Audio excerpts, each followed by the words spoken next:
السلام عليكم ورحمة الله.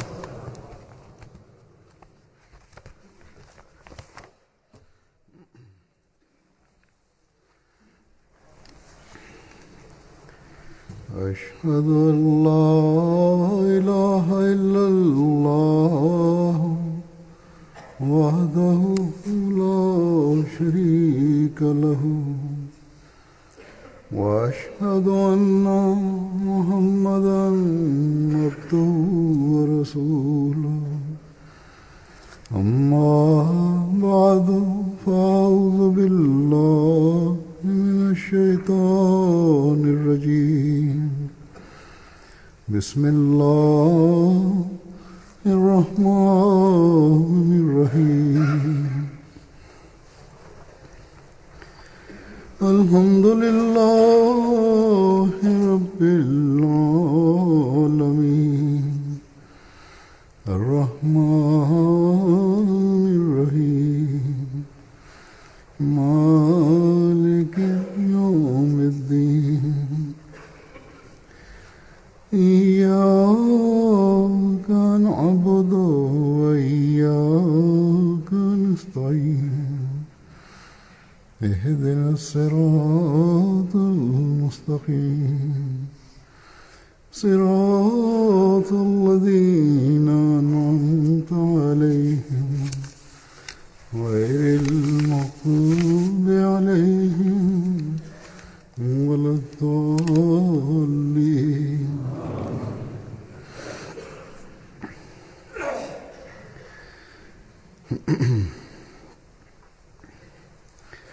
Os assuntos matrimônios dos rapazes e das raparigas e os problemas que surgem após o casamento podem criar uma atmosfera de ansiedade e agitação em família.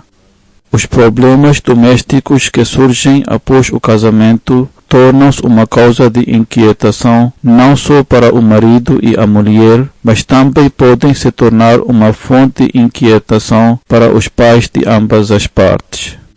Mas o problema não termina aqui. Quando têm filhos, eles também podem ficar perturbados e conturbados pela essa situação. Consequentemente, às vezes os filhos afastam-se tanto das esferas religiosas como das seculares, que por sua vez provoca mais ansiedade para os pais e para a família em geral. Isto dá origem a uma série de inquietação e ansiedade.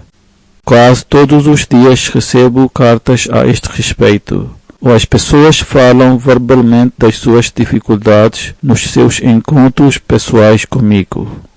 Por um lado, há o problema das propostas de casamento para as raparigas. As raparigas não se casam numa idade apropriada e mencionam a educação como uma razão. Quando uma rapariga chega à idade de casamento, dizem que ainda está a estudar e, eventualmente, quando se casam numa idade madura, tendo completado todos os seus estudos, apresentam falta de compreensão mútua como uma justificação, e isso dá origem a distâncias e tensões nas relações. Também viemos a saber que, em alguns casos, amigas e colegas de algumas raparigas inculcam certas ideias negativas em corações e mentes delas, tais como: tem muitos direitos nesses países. Deve dizer ao seu marido que ele deve dar-lhe todos os direitos ou deve dar-lhe tal e tal coisa. Senão eu não o aceito como o meu marido. E também lhe dizem que não há necessidade de ouvir tudo o que o marido diz. Às vezes, os pais da rapariga ensinam a própria filha essas coisas, o que destrói a confiança entre o rapaz e a rapariga, ou seja, entre o marido e a mulher, ou as dúvidas e incertezas começam a desenvolver-se nos corações. É triste dizer que as raparigas do Paquistão que se casam e se mudam para os países ocidentais tornam-se influenciadas pela atmosfera e pelo novo ambiente. Então começam a fazer exigências irrazoáveis. Na verdade, Houve alguns casos em que, ao chegar aqui, em vez de tentar construir o casamento, a rapariga termina o relacionamento. Esta situação não é apenas com as raparigas. Os rapazes também estão a fazer as coisas semelhantes. Na verdade, no que diz respeito aos rapazes, a situação é um pouco mais extrema do que as raparigas. A razão para isto é que muitos dos rapazes, assim como as raparigas, não aderem a Qawle Sadid, quer dizer, não falam claramente e de maneira transparente. Essa ideia está profundamente ligada ao casamento e às relações. Os versículos do Sagrado Alcorão que são recitados durante o pronunciamento da cerimônia de nikah ou de casamento enfatizam especificamente a Qawle Sadid. Isto é a falar claramente e de maneira transparente. Toda a situação não é explicada uns aos outros. Além disso, em algumas ocasiões, os pais de rapariga forçam-na a casar-se, dizendo que tudo vai ficar bem depois de algum tempo, enquanto não há compatibilidade entre o casal em termos de educação ou estilo de vida. Da mesma forma, alguns rapazes estão interessados em outro lugar, mas eles são incapazes de rejeitar a proposta oferecida a eles por seus pais. E, em resultado, casam-se no Paquistão ou casam-se na família de acordo com a vontade dos pais. E depois de algum tempo, a rapariga inocente é atormentada, primeiro por seu marido, então mesmo os sogros ou sogra que tinham trazido a rapariga na sua casa com grande paixão, começam a cometer injustiça contra ela. E depois o resto da família segue os seus exemplos em atormentá-la. No entanto, quer seja o rapaz ou a rapariga, quer sejam os sogros de um lado ou de outro lado, não é possível colocar toda a culpa numa parte. Em alguns casos, o rapaz tem a culpa e em outros casos, a rapariga tem a culpa. Como mencionei antes, essas questões domésticas têm um impacto negativo sobre as crianças. Depois de ter alguns filhos e viver uma vida confortável, de repente o homem decide que ele é agora incapaz de lidar com a sua esposa e, portanto, ele vai casar-se novamente. Ou decide divorciar-se da sua esposa completamente. Ou de outro lado, depois de ter passado um longo período de tempo, a esposa diz que ela não quer passar a vida com o marido. Ou diz que ela passou muitos anos sofrendo devido a ele, e agora ela é incapaz de lidar com essa situação. Portanto, ela apresenta o pedido de divórcio.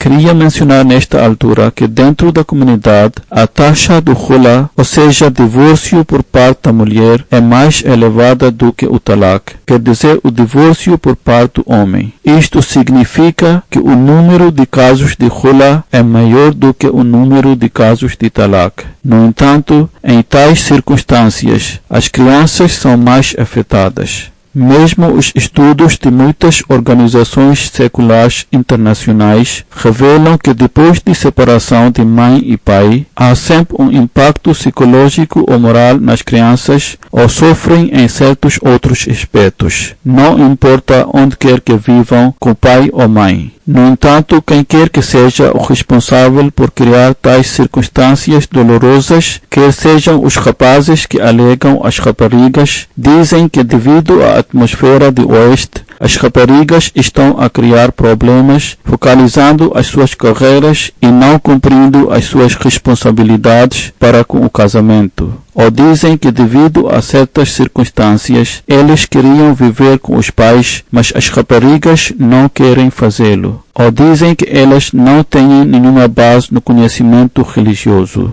Por outro lado, às vezes há expectativas irrazoáveis colocadas sobre o rapaz, tal como ele deve comprar imediatamente uma casa nova ou a casa deve pertencer a ele.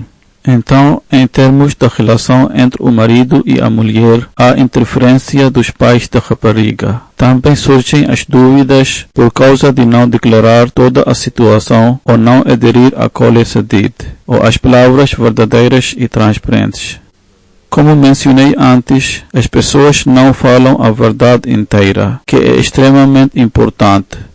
Da mesma forma, as raparigas têm certas percepções sobre o rapaz e sobre a sua família. Por exemplo, a mãe do rapaz ou outros parentes próximos constantemente elogiam o rapaz em frente da rapariga, dizendo que o seu filho é como tal e tal, com a intenção de retratar a rapariga como inferior de uma maneira ou de outra. Por exemplo, dizem que a rapariga é baixa, ou que ela é gorda, ou que ela não tem a cor branca, etc. Se a rapariga tem um emprego, mesmo assim, ela é ridicularizada por fazer trabalho. E o rapaz e a rapariga têm relações entre o marido e o homem. E a família do rapaz interfere nessas relações.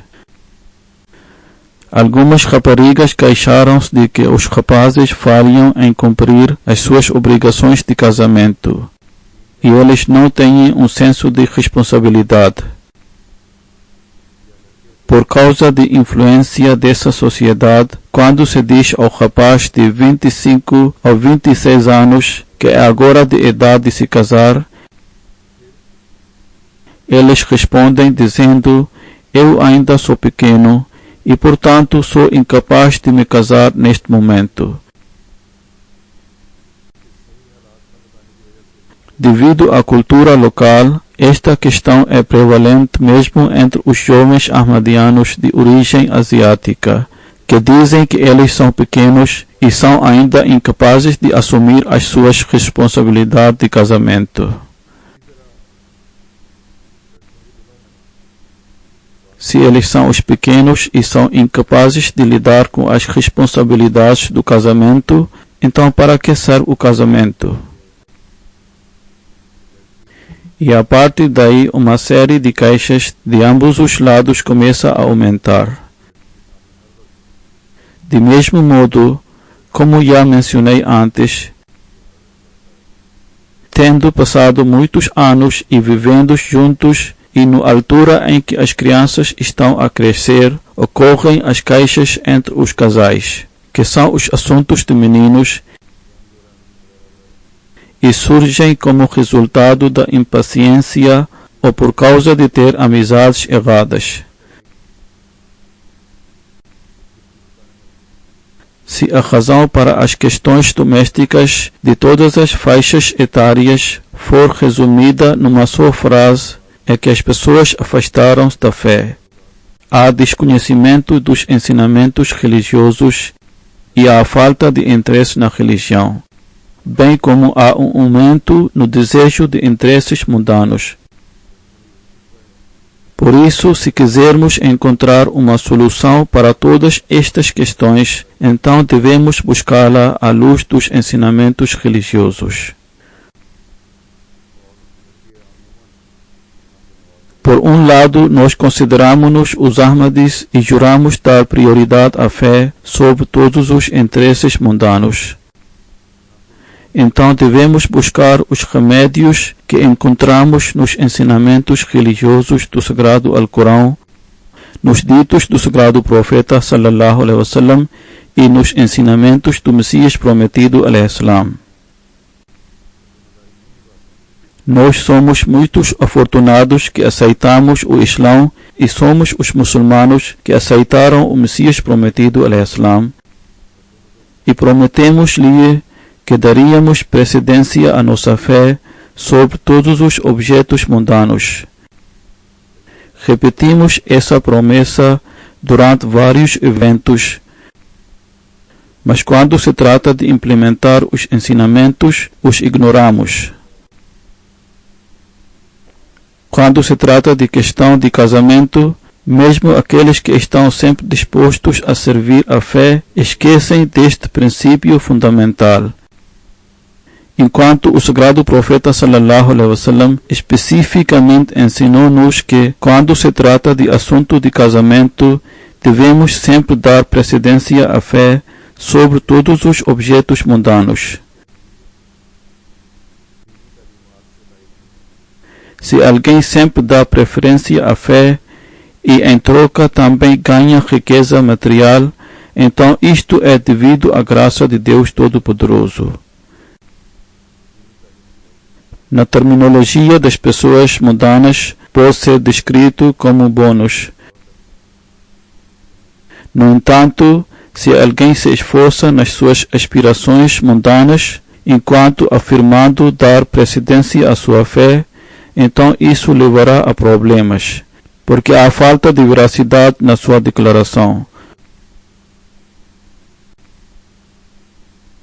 Por isso, ao procurar parceiro da vida, devemos sempre ter em mente o ensinamento do sagrado profeta sallallahu alaihi wasallam, que foi narrado por Hazrat Abu Huraira radhiyallahu ta'ala anhu, que o sagrado profeta sallallahu alaihi wasallam diz: o homem casa-se com uma mulher por 4 razões: por sua riqueza, por seu estatuto familiar, por sua beleza e por sua piedade ou caráter. Então deve casar-se com aquela que é a melhor em religião e caráter e próspero. Portanto, se os rapazes e as suas famílias tiverem em mente este princípio, então as raparigas, bem como as suas famílias, também alinharão a sua preferência com a fé. E quando a preferência será dada à religião e à fé, então muitas queixas e reservas guardadas por ambos os lados, tanto pelos rapazes como pelas raparigas, sobre as famílias de uns aos outros serão removidas. O rapaz que está à procura de uma rapariga piedosa terá que assegurar que as suas próprias ações estão de acordo com os ensinamentos religiosos. Se alguém agir de acordo com os ensinamentos prescritos pela religião, então os assuntos ordinários que causam desordem em família serão removidos. Nem a família do rapaz tentará causar dificuldades à rapariga. Apesar do facto de que o Islã ensina que a pessoa deve dar preferência à religião ao procurar um parceiro da vida, no entanto, cada indivíduo não será compatível para todos. Deste modo, antes de concordar com qualquer proposta, devem fazer istikhara, quer dizer, devem orar para que o resultado seja melhor. Em qualquer relacionamento, devemos orar a Deus Todo-Poderoso para o melhor resultado, e também devemos orar que se o casamento não for abençoado nos olhos de Deus Todo-Poderoso, então Deus deve impedir que isso aconteça. Em certa ocasião, Hazrat Khalifatul Masih Awwal radhiyallahu ta'ala anhu, o primeiro califa do Messias prometido alayhi salam, declarou muito lindamente: o sagrado profeta sallallahu alaihi wasallam tem sido extremamente benevolente para conosco. Ele mostrou-nos os caminhos que nos irão permitir encontrar a paz nos nossos casamentos, e a pessoa irá experimentar o objetivo e o propósito de casamento, que de acordo com o sagrado Alcorão é contentamento e afeição. As pessoas entram no casamento para se tornarem uma fonte de contentamento para uns aos outros, e de modo que a pessoa forma uma relação construída no amor e carinho.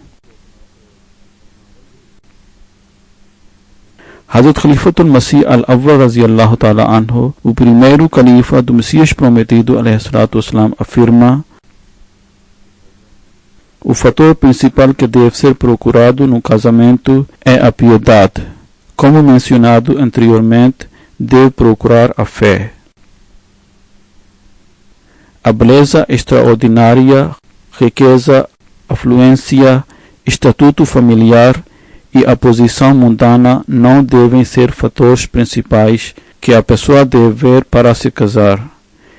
Em primeiro lugar, deve ter intenções sinceras e virtuosas, e em segundo lugar, antes de se casar, deve fazer istikhara. Assim, antes da cerimônia de casamento, se a pessoa orar a Deus Todo-Poderoso para que eles possam viver uma vida de paz e amor, e deve orar de seguinte maneira: que esta proposta de casamento prossiga se for uma fonte de bênçãos e contentamento. Então, pela graça de Deus Todo-Poderoso, o casamento será bem sucedido. No entanto, devemos ter em mente que, mesmo depois de casamento, Satanás continua os seus ataques usando métodos diferentes. Portanto, devemos sempre orar para que o casamento seja uma fonte de paz, amor e harmonia.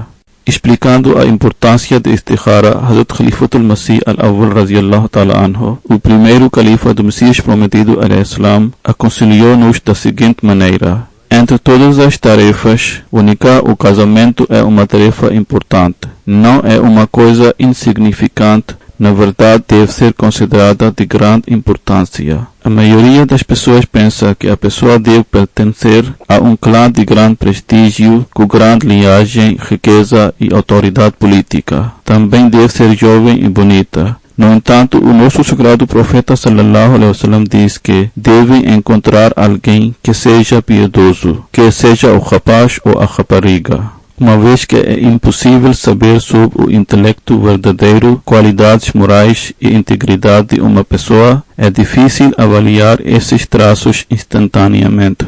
Quando alguns casamentos quebram, as pessoas dizem que inicialmente eles pensavam que a pessoa era religiosa e tinha morais elevados, mas mais tarde tudo revelou-se contrário às expectativas. É por isso que foi dito que devem sempre fazer istikhara, como a pessoa é incapaz de avaliar estas coisas. Hazrat Khalifatul Masih al-Awwal radiyallahu ta'ala anhu, o primeiro califa do Messias prometido al-Islam, declara: não temos consciência do nosso destino, mas Deus Todo-Poderoso sabe o que não se vê. Por isso, a primeira coisa que a pessoa deve fazer é istikhara e deve procurar a ajuda de Deus Todo-Poderoso. Em relação aos versículos recitados durante a cerimônia de nikah ou casamento, Hazrat Khalifatul Masih al-Awwal radiyallahu ta'ala anhu, o primeiro califa do Messias prometido al-Islam, diz: esses versículos contêm grande conselho de que o homem deve prestar muita atenção aos laços de parentesco, tendo em mente a justiça e retidão, e deve aderir a Qawl Sadid, quer dizer, deve falar claramente e de maneira transparente. Devem perguntar a vós próprios o que estão a enviar para o futuro. Se querem ver os sucessos na vida, então taqwa, ou seja, justiça, é essencial. Neste respeito, depois de fazer istikhara, quando chega a hora de nikah ou casamento, Hazrat Khalifatul Masih al-Awwal radiyallahu ta'ala anhu, o primeiro califa do Messias prometido al-Islam, diz: este sermão também quer dizer os versículos que são recitados durante o sermão de nikah chamam a nossa atenção para as orações e que devemos ponderar sobre as consequências que as nossas ações poderiam ter. Além disso, quando se trata de felicitar uns aos outros, depois de cerimônia de nikah ou casamento tinha sido realizada, o sagrado profeta sallallahu alaihi wasallam ensinou a seguinte oração: Barakallahu laka wa baraka alayka wa jama'a bainakuma fil khair. Que Deus vos abençoe e envie as suas bênçãos sobre vós e que Deus permita que vocês realizem as boas ações. Assim, as orações para as graças e bênçãos devem ser feitas em cada ocasião e só então os casamentos são abençoados. Algumas pessoas ainda estão sob a influência das práticas culturais do Paquistão e da Índia e ainda estão enredadas nas questões de ordem familiar, casta e tribo e raça. Enquanto Deus Todo-Poderoso diz que quando vir uma proposta para o casamento, então é preciso orar, realizar a oração de istikhara e dar prioridade à fé. No entanto, eles perdem completamente de vista esses ensinamentos e, em vez disso, concentram-se nas raças e tribos. O Messias prometido al-Islam afirma: ao procurar um par adequado para o casamento, a pessoa deve apenas olhar se a outra pessoa é piedosa, virtuosa e não está afligida com qualquer dificuldade que mais tarde poderia potencialmente causar discórdia. Lembrem-se de que no Islão a tribo ou a raça não é um meio de distinguir um de outro. Ao contrário, o que se vê é apenas o nível de taqwa e de piedade. Desta forma, este é o princípio fundamental que devem olhar para o nível de taqwa e de piedade. Tudo o resto são inovações nocivas. No entanto, há uma instrução no que diz respeito a levar em conta a própria família, ou seja, escolher um parceiro para o casamento da sua própria família. E certamente a pessoa deve levar isso em conta, mas mesmo assim não é necessário segui-la rigorosamente. O Messias prometido, ﷺ, uma vez respondeu a uma pergunta: até que ponto a pessoa deve levar em conta a própria família? Uma pergunta foi apresentada ao Messias prometido, ﷺ, de que um Ahmadi quer que a sua filha se case com um jovem Ahmadi que não é da sua família, apesar do facto de que há um par adequado na sua própria família. Foi perguntado ao Messias prometido, ﷺ, qual é a sua decisão sobre isso. O Messias prometido, ﷺ, diz: se alguém encontrar um par adequado na própria família, então é melhor do que fora da família. No entanto, isso não é algo que é obrigatório, mas é mais conveniente. O Messias prometido, ﷺ, acrescentou: em tais casos, cada pessoa sabe o que é melhor para os seus filhos. Se alguém não encontrar um par apropriado na sua própria família, então não há nenhum dano se procurar em outra parte para a sua filha. Não é permitido obrigar essa pessoa que ele faz com que a sua filha se case dentro da família. Algumas pessoas têm grande orgulho sobre o seu estatuto familiar. Uma pessoa de natureza semelhante foi apanhada por Hazrat Khalifatul Masih al-Awwal radiyallahu ta'ala anhu, o primeiro califa do Messias prometido ﷺ. Por um lado, eles têm grande orgulho da família e por outro lado, a situação deles é completamente contrária. Hazrat Muslim Maud radiyallahu ta'ala anhu, o segundo califa do Messias prometido ﷺ, relata que uma vez uma pessoa veio ao Hazrat Khalifatul Masih al-Awwal radiyallahu ta'ala anhu e diz que ele é Sayyid, quer dizer descendente da linhagem do sagrado profeta sallallahu alaihi wasallam, e diz que a sua filha está a casar-se, e assim ele pediu alguma ajuda de Hazrat Khalifatul Masih al-Awwal radiyallahu ta'ala anhu, o primeiro califa do Messias prometido ﷺ, a este respeito. Hazrat Khalifatul Masih al-Awwal radiyallahu ta'ala anhu, o primeiro califa do Messias prometido ﷺ, respondeu que ele está disposto a dar-lhe exatamente as mesmas coisas, tal como o sagrado profeta sallallahu alaihi wasallam tinha dotado a sua filha Fátima para o seu dote. Ao ouvir isso, ele imediatamente respondeu que isto será uma fonte de grande desgraça para ele. Dar o dote tornou-se muito comum nos dias de hoje e também surgem muitos problemas por causa disso. Hazrat Khalifatul Masih al-Awwal radiyallahu ta'ala anhu, o primeiro califa do Messias prometido ﷺ, respondeu: será que o seu senso de honra é maior do que o sagrado profeta sallallahu alaihi wasallam? A sua honra está em ser Sayyid ou em ser descendência do profeta sallallahu alaihi wasallam. Portanto, se dando essa quantidade de dote não causou nenhuma desgraça ao sagrado profeta sallallahu alaihi wasallam, então como é que isso pode ser uma causa de desgraça para si? Por um lado, você diz que é Sayyid ou é de descendência do profeta sallallahu alaihi wasallam, então como é que isso pode ser uma desgraça para si? Essas pessoas devem retirar lição disso, os que provocam as raparigas e atormentam-nas emocionalmente por não trazer dote suficiente. Da mesma forma, a família de noiva pode dar o dote, mas devem dar apenas o que eles podem facilmente suportar. A família de noiva não deve subcarregar-se a si mesmo. Se houver interesse genuíno numa determinada proposta, antes de fazer a oração de istikhara, ambas as partes devem ver uns aos outros. Foi relatado por Hazrat Abu Huraira radiyallahu ta'ala anhu que ele estava na companhia do sagrado profeta sallallahu alaihi wasallam quando um companheiro veio ao sagrado profeta sallallahu alaihi wasallam e disse que ele enviou uma proposta de casamento a uma mulher pertencente à tribo Ansar, aqueles que originalmente pertenciam à cidade de Medina. O sagrado profeta sallallahu alaihi wasallam perguntou se ele a tinha visto e ele respondeu que nunca a tinha visto. O sagrado profeta sallallahu alaihi wasallam disse ao seu companheiro a vê-la porque tem algo particular nos olhos de tribo Ansar. Portanto, não há nada de errado se o rapaz visita a casa de rapariga a vê-la. Às vezes, certas famílias do lado do rapaz mostram arrogância extrema quando o departamento de Rishta Nata, ou seja, departamento matrimonial, apresenta parceiro potencial para o casamento, como eu já disse, devido à sua arrogância ao visitar a casa de rapariga, fazem observações desagradáveis. E apesar de terem visto a foto da rapariga e terem trocado os seus detalhes uns com os outros, demoram deliberadamente sobre a proposta. Entretanto, se encontrarem uma proposta melhor, então optam para isso. Esta é uma prática completamente errada. A maioria das raparigas ahmadianas respeitam os seus pais e aceitam as propostas de casamento que eles sugerem. Mas como já mencionei que, em alguns casos, os rapazes visitam a casa da rapariga e depois permanecem em silêncio, uma vez que viram a foto e souberam os detalhes, tal como a altura, descrição, etc., então não há necessidade de prolongar o assunto. Não devem fazer a outra parte esperar por muito tempo, nem devem ferir os sentimentos da rapariga fazendo certas observações.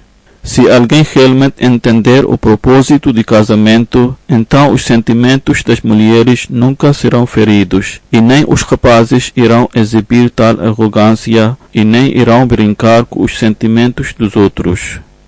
Em relação aos objetivos e propósitos do casamento, o Messias prometido al-Islam afirma: o Sagrado Alcorão ensinou-nos que a pessoa deve casar-se a fim de salvaguardar a castidade. Qual é o propósito de casamento? O propósito é salvaguardar a castidade. Ele diz: devem orar para ter uma progenie piedosa. Uma vez que o casamento tenha ocorrido, devem orar para ter uma progenie piedosa. Tal como Deus Todo-Poderoso afirma no Sagrado Alcorão: Muhsinina ghayra musafihin. Quer dizer, a pessoa deve casar-se com a intenção de proteger a fortaleza da taqwa e da castidade. A palavra Muhsinin também significa que aquele que não se casa não só enfrenta aflição espiritual, mas também sofre aflição física. Dessa forma, é evidente a partir do Sagrado Alcorão que o casamento tem 3 propósitos, e só estes devem ser os objetivos de casamento, e eles são os seguintes. O primeiro é salvaguardar a castidade, o segundo é manter o bem-estar físico e o terceiro é ter os filhos. Portanto, se isso for mantido em vista, então essas questões não irão surgir no momento de considerar as propostas de casamento. Além disso, no momento de escolher um parceiro para o casamento, em vez de olhar para os aspectos mundanos, a pessoa deve dar precedência à fé antes de considerar qualquer outra coisa. Às vezes, a causa da discórdia em casa é porque quando a menina se casa, o marido não tem uma casa própria e está a viver com os seus pais. Às vezes isto é porque o marido não tem um rendimento suficientemente alto para ter a própria casa, ou ainda está a estudar e, portanto, não tem outra escolha. A menina também deve entender a situação do marido, que devido ao seu rendimento, ele ainda não pode comprar uma casa própria e, portanto, deve viver com os sogros por algum tempo. No entanto, em tais circunstâncias, os pais da rapariga agem com pressa e convencem a sua filha a terminar o casamento e a apresentar o pedido de khula, ou separação, após o casamento ter sido feito.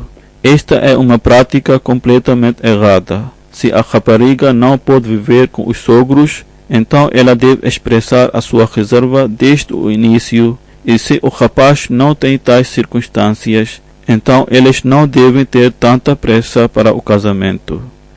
No entanto, existem certos rapazes que ainda vivem em casa dos pais por causa de atitude irresponsável e descuidada de si próprios, ou porque cedem à pressão dos pais, apesar do facto de que eles podem comprar as suas próprias casas. Em vez disso, eles apresentam a desculpa de que, uma vez que os seus pais são idosos, portanto precisam ficar com eles, embora os seus outros irmãos vivam com os seus pais.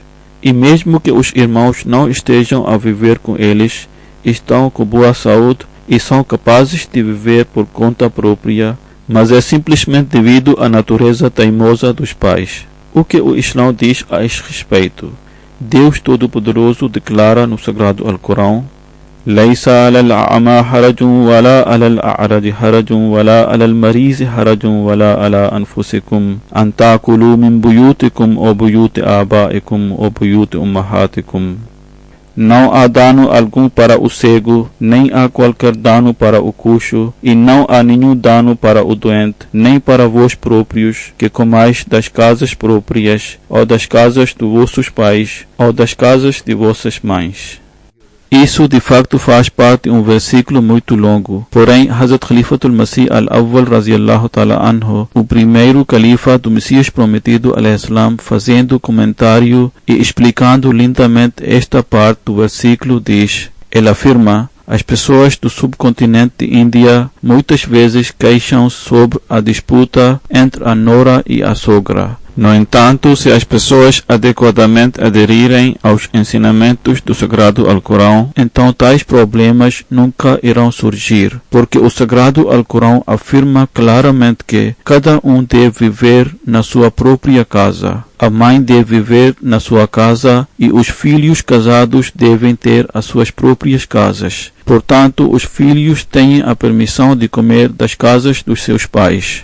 Portanto, eles devem ter as suas próprias casas, a menos que as circunstâncias de alguém não o permitam. Por terem as suas próprias casas, não só fará com que os problemas entre a sogra e a nora acabem, e também entre a esposa e a cunhada, mas também fará com que o marido e a esposa estejam cientes das suas próprias responsabilidades. Gostaria também de acrescentar aqui que antes de casamento, há certas famílias do lado das raparigas que perguntam ao rapaz se ele tem uma casa própria. Ao saber que ele não tem, recusam a proposta de casamento, e esta também é uma prática completamente errada. Em vez de avaliar pelos padrões mundanos, os pais das raparigas devem olhar para o nível de fé do rapaz, porque eventualmente a pessoa torna-se capaz de adquirir uma casa própria, desde que haja amor e carinho em casa.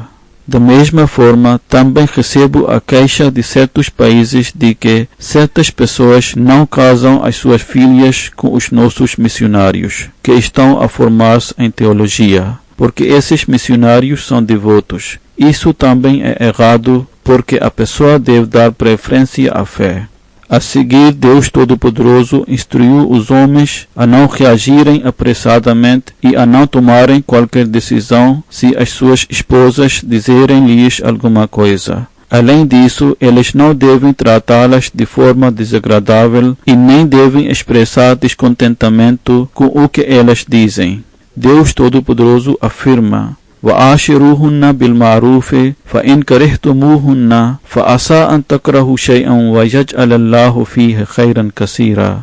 E consociai-vos com elas em bondade, e se não gostardes delas, é possível que não gosteis de uma coisa em que Deus pôs muito de bom. Explicando este versículo, Hazrat Khalifatul Masih al-Awwal radiyallahu ta'ala anhu, o primeiro califa do Messias prometido al-Islam, afirma: ó meus queridos, se vocês não gostarem de algo nas vossas esposas, mesmo assim devem tratá-las com bondade.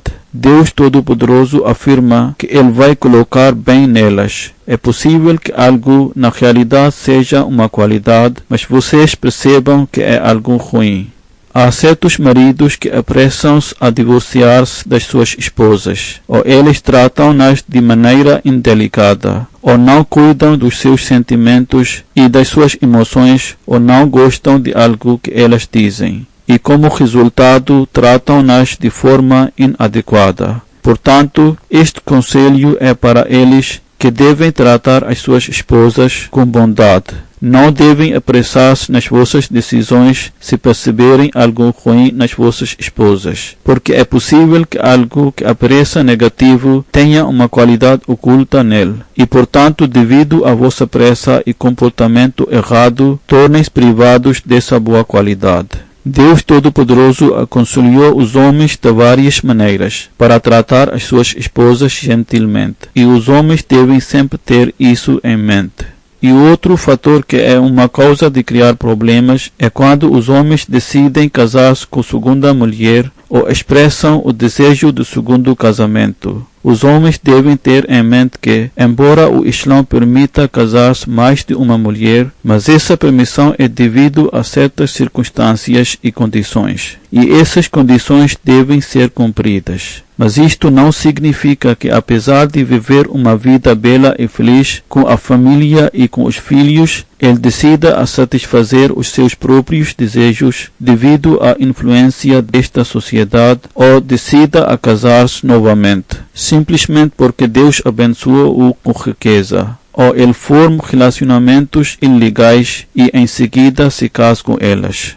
O Messias prometido, *al-Islam, explicou isso em grande detalhe, e isso deve ser mantido em mente. O Messias prometido, *al-Islam, afirma: a lei de Deus Todo-Poderoso não deve ser usada contrariamente ao seu propósito, nem deve ser utilizada para servir como um escudo para a autoindulgência, ou seja, não devem usar as leis de Deus Todo-Poderoso como um meio para cumprir as vossas paixões carnais. As leis de Deus Todo-Poderoso não devem ser tratadas dessa maneira. Devem ter em mente que o uso da lei dessa forma seria um grande pecado. Deus Todo-Poderoso repetidamente admoestou contra ceder às paixões carnais. Em cada assunto, a taqwa e piedade deve ser o vosso objetivo. O Messias prometido, *al-Islam, afirma: se a maioria das pessoas usar a Sharia, ou lei islâmica, como escudo para o cumprimento das paixões carnais e envolver-se na poligamia, então as pessoas vão levantar as objeções de que os muçulmanos não têm nada a fazer além de se casarem com as mulheres. Não é permitido usar isso como um escudo e casar-se com as mulheres para cumprir os desejos carnais. É completamente errado formar relacionamento com as outras mulheres e casar com elas e depois rejeitar a sua primeira esposa. Esta é uma prática completamente errada e as pessoas terão razão para levantar as objeções de que os muçulmanos não têm nada a fazer além de se casarem com as mulheres. O Messias prometido, *al-Islam, afirma ainda: sem dúvida, o adultério é um pecado, mas quando o coração estiver cheio de paixões carnais, isto também é um pecado. A pessoa deve participar muito pouco dos prazeres deste mundo. Quer dizer, a pessoa não deve envolver-se muito nos prazeres mundanos, para que se torne a personificação do seguinte versículo: فَلْيَزْهَكُوا قَلِيلًا وَلْيَبْكُوا كَثِيرًا. Eles devem rir pouco e chorar muito. Mas aquele que está envolvido muito nos prazeres mundanos e dia e noite está ocupado com as esposas, como é que ele terá tempo para desenvolver esse estado de ternura e choro? E mesmo é a situação das outras frivolidades nas quais a pessoa se envolve. Esta é a situação da maioria das pessoas quando sucumbem aos desejos mundanos, gastam todo o seu tempo, energia e recurso para cumprir esses desejos e afastam-se da vontade de Deus Todo-Poderoso.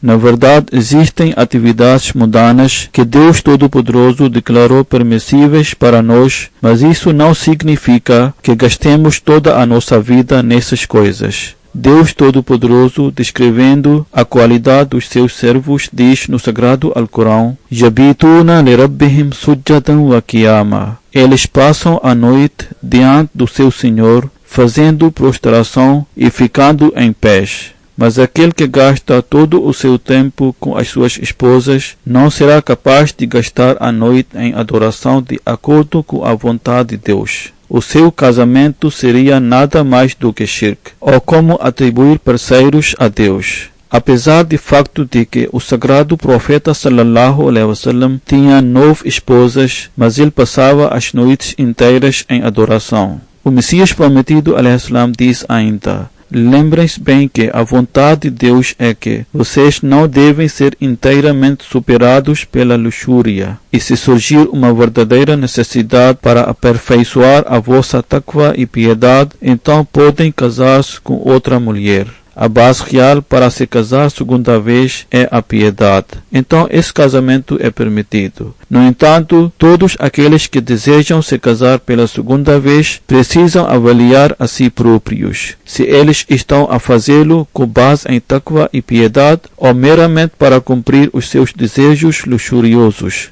O Messias prometido, alaihissalam, diz: lembrem-se de que aquele que se casa mais esposas meramente por desejos sensuais e carnais está afastado da verdadeira essência do Islão. Se ele não enfrenta dificuldades e sofrimento em cada dia em que o sol nasce e em cada noite que cai, e não está pronto para suportar as dores e só quer uma vida gozada e chora pouco ou não chora de modo algum e ri muito, então lembrem-se de que é um sinal de ruína. Então o Messias prometido, alaihissalam, aconselhou mulheres e diz que se o marido deseja casar-se novamente por uma razão genuína, ela não deve levantar uma tempestade de protesto contra ele. No entanto, ele também lhes diz que vocês têm o direito de orar que Deus não faça com que enfrentem tal dificuldades. Da mesma forma, ele diz que os homens não devem se casar novamente simplesmente para cumprir os seus desejos.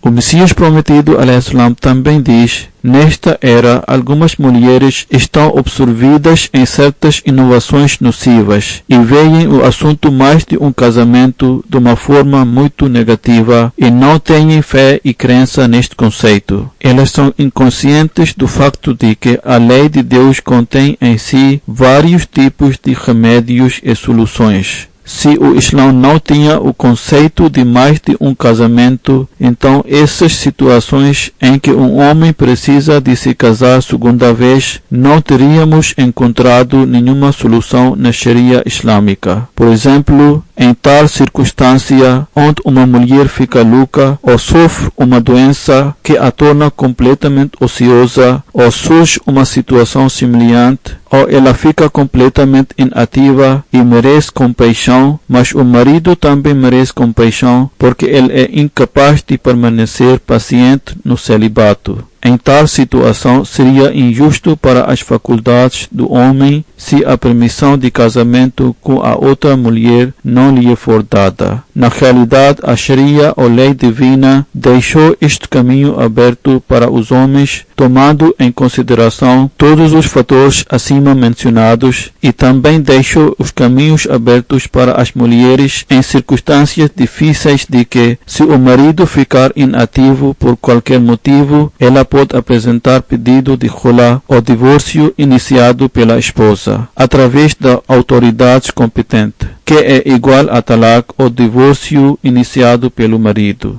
A Sharia, ou lei divina, é como uma loja de vendedor de medicamento. Se a loja não fornecer medicamentos para todos os tipos de doenças, a loja não pode funcionar. Desta forma, devem ponderar: não é verdade que os homens por vezes encontram dificuldades onde eles são obrigados a casar-se novamente? De que serve a Sharia que não fornece soluções para todos os problemas? Observem-se que, nos evangelhos, a única condição para o divórcio era o adultério, e outras inúmeras causas de grave conflito que podem surgir entre o marido e a mulher, levando-os a guardar rancores e inimizades fatais, não foram mencionadas. O Messias prometido, alaihissalam, aconselhando as mulheres, diz: ó mulheres, não se preocupem, porque o livro que vos foi dado não depende das interpolações humanas, tal como dos evangelhos. Neste livro, quer dizer no Sagrado Alcorão, os direitos das mulheres foram preservados da mesma forma como foram preservados os direitos dos homens. Se uma mulher estiver perturbada com o celibato de um homem, ela pode apresentar o pedido de khula ou divórcio através da autoridade competente.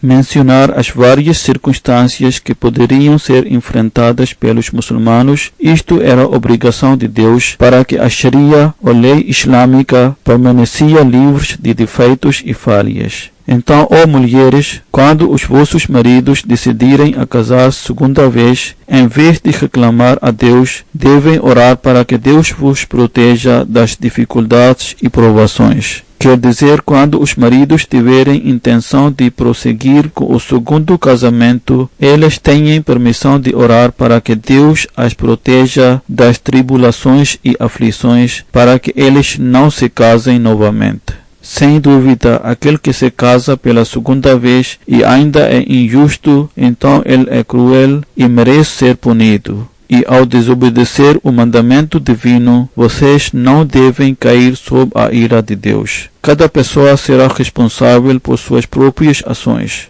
Se vocês agirem piedosamente aos olhos de Deus, então os vossos maridos também se tornarão piedosos. Embora a Sharia permita para se casar novamente com base em certas razões ou para determinados benefícios, no entanto, a porta da lei de decreto divino está aberta para vocês. Se vocês não podem suportar a lei da Sharia, então devem tentar evitar o decreto divino através de orações, porque o decreto divino domina sobre a lei de Sharia. Devem adotar o caminho de taqwa e piedade. Não se tornem demasiado apegados ao mundo e às suas atrações. O que significa a lei do decreto divino neste contexto? Isto significa que devem orar para que todas as ideias do segundo casamento sejam removidas dos corações dos vossos maridos. Embora seja permitido, ele diz que, se orarem e orarem sinceramente, então é possível que as vossas orações sejam aceitas e é possível que não enfrentem dificuldades e aflições e não surja oportunidade de segundo casamento.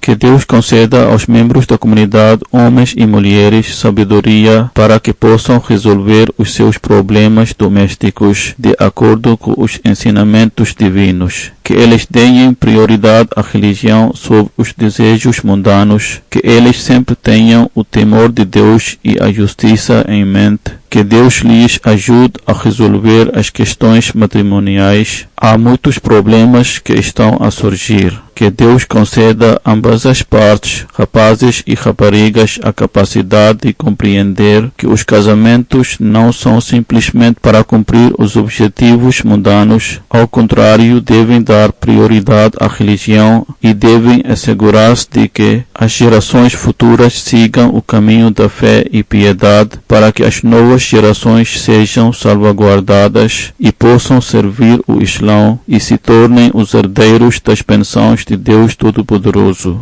Após as orações de sexta-feira, vou liderar algumas orações funerais, dos quais 2 funerais estão com os corpos presentes e 2 são em ausência. O primeiro funeral é de Sr. Muhammad Nawaz Momin Sahib, que era um Waqf Zindagi, quer dizer, aquele que dedicou a sua vida, e era filho de Khuda Bakhsh Momin Sahib. Ele faleceu no dia 15 de fevereiro de 2017 com a idade de 85 anos na Alemanha. Inna lillahi wa inna ilaihi raji'un. Certamente a Deus nós pertencemos e a Ele nós voltaremos. Ele era o genro de Hazrat Momin Ji, o companheiro do Messias prometido al-Islam. O seu pai foi para Qadian e prestou o juramento de fidelidade em 1922 nas mãos de Hazrat Muslih Maud radhiyallahu ta'ala anhu, o segundo califa do Messias prometido al-Islam. Os filhos dele morriam na altura de nascimento, por isso os não ahmadianos provocaram-no e disseram que os seus filhos continuamente sofrem esse destino porque se tornou ahmadiano. Depois disso, o seu pai fez uma promessa a Deus na altura de seu nascimento que se essa criança sobreviver, ele iria dedicá-lo para os serviços do Islão. Daí ele sobreviveu e depois disso 4 outras crianças também sobreviveram e viveram vidas longas. O seu pai tinha o dedicado desde o seu nascimento no caminho de Deus. Em 1959, ele completou a sua educação de Jamia Ahmadiyya e passou o resto da sua vida servindo a comunidade islâmica Ahmadiyya. Ele serviu no escritório de Al-Fazl, Darul Qaza e no escritório de Wasiyat por um longo período de tempo. Em 1969, foi para a Alemanha, onde ele teve honra de servir a comunidade islâmica Ahmadiyya em várias capacidades. Ele tinha uma mania de fazer tabligh ou pregação e era muito entusiasmado nesse sentido. Ele era regular nas suas orações e jejuns e era extremamente extremamente paciente e grato. Ele era uma pessoa muito calma, profundamente religiosa e muito dedicada. Ele tinha amor sem limites para o Sagrado Alcorão e era zeloso para espalhar o seu conhecimento e para ensinar aos outros que o tartil quer dizer de acordo com as regras de recitação do Sagrado Alcorão. O falecido era Musi. Ele deixou para trás na sua família uma filha e um filho. O segundo funeral é de Sr. Sayyid Rafiq Safir Ahmad Sahib, que era o presidente da comunidade islâmica Ahmadiyya de Surbiton, em Reino Unido.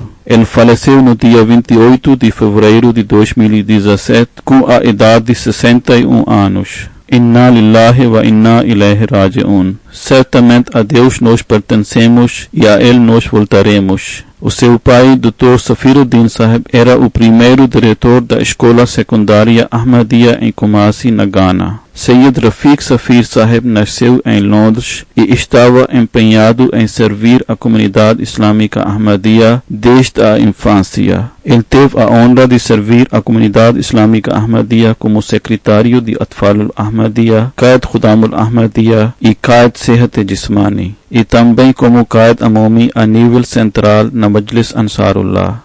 Antes de seu falecimento, estava a servir como presidente da comunidade islâmica Ahmadiyya de Surbiton, em Reino Unido. Ele tinha grande amor e ligação muito profunda com o califado. Ele era regular nas suas orações, realizava a oração de Tahajjud, era muito simpático e sociável. Tinha uma natureza muito gentil e era extremamente piedoso e sincero. O falecido era Musi e deixou para trás sua esposa, 2 filhas e 2 filhos. A esposa dele escreve: ele era de coração mole e tinha uma disposição gentil. Ele chamava a atenção dos seus filhos para as orações com grande amor e cuidado e liderava as orações congregacionais. A partir do momento do nosso casamento até o seu falecimento, ficou sempre ocupado em servir a comunidade. Ele tinha o hábito de resolver os problemas das pessoas e de ajudá-los financeiramente.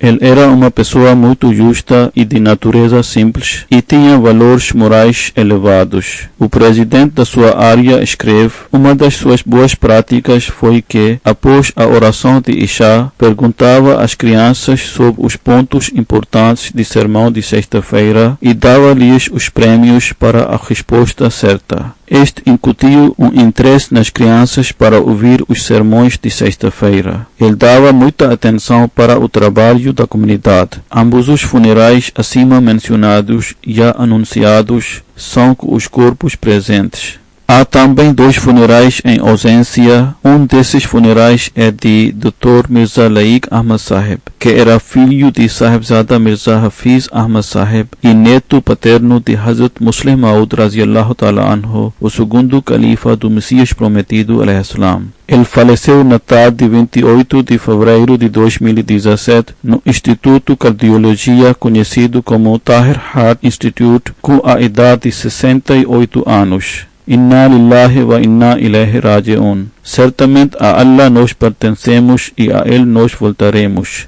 A sua mãe ainda está viva, que Deus a faça capaz de suportar esta perda. Ele adquiriu a sua educação em Rabwa até ensino secundário. Depois disso, obteve a licenciatura em Medicina pela Universidade de Multan. Ele fazia prática médica em Rabwa. Ele gostava muito de cuidar dos pobres, e aqueles que estão em situação de pobreza escreveram que ele nos mostrou grande compaixão no tratamento e cuidava muito de nós. Na verdade, ele sempre dedicava um dia na semana para tratar aqueles que eram pobres, de forma gratuita. Além disso, ele também dava aos trabalhadores tratamento médico gratuito.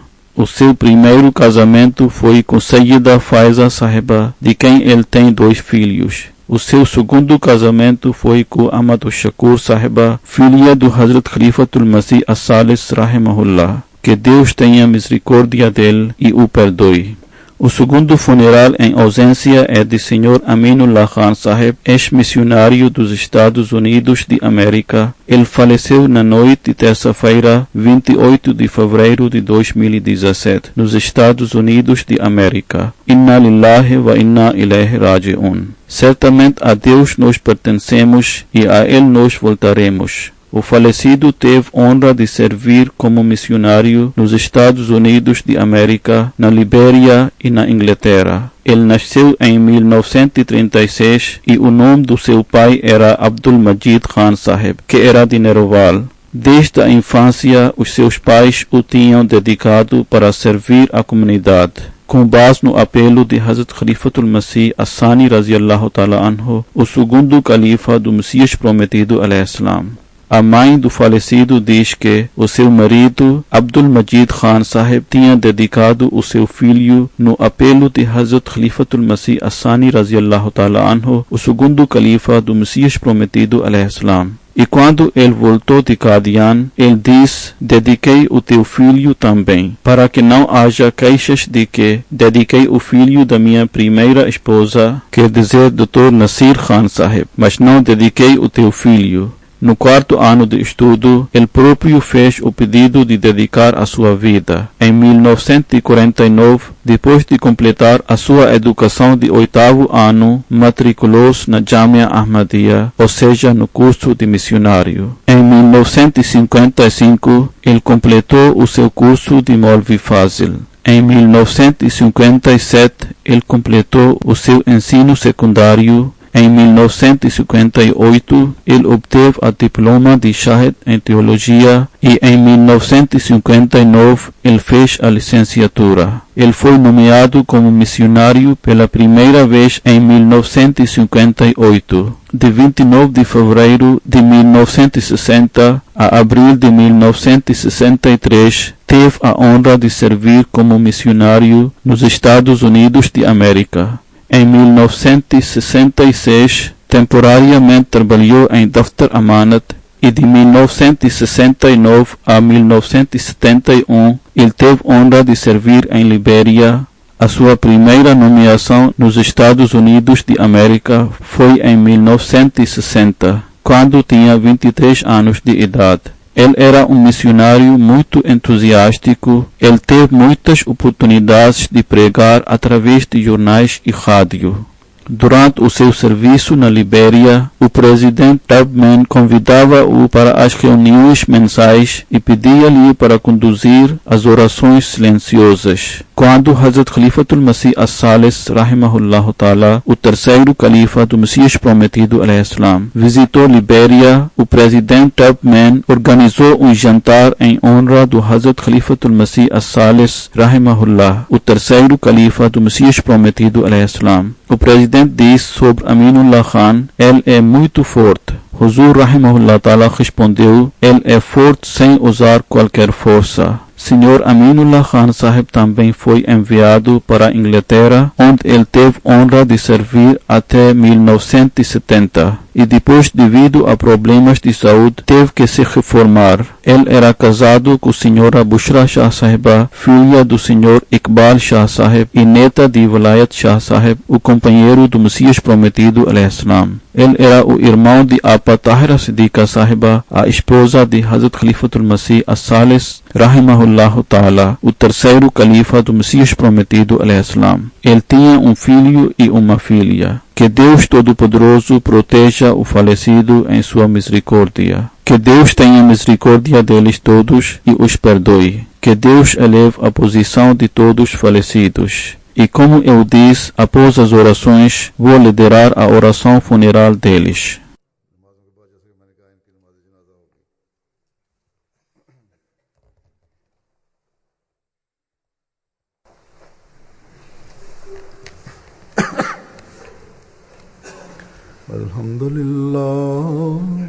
Alhamdulillah, nahmaduhu wa nasta'inuhu wa nastaghfiruh.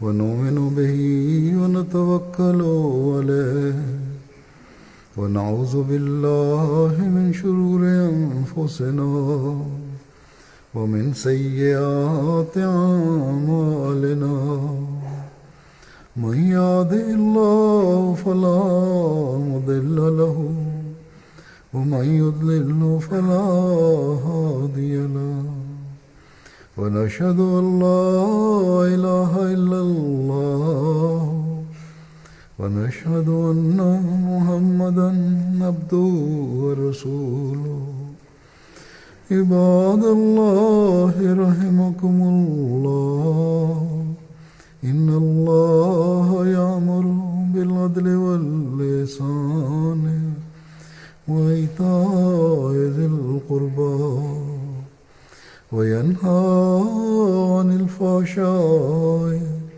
والمنكر والبغي يعظكم لعلكم تذكرون اذكروا الله يذكركم وادعوه يستجب لكم ولذكر الله أكبر.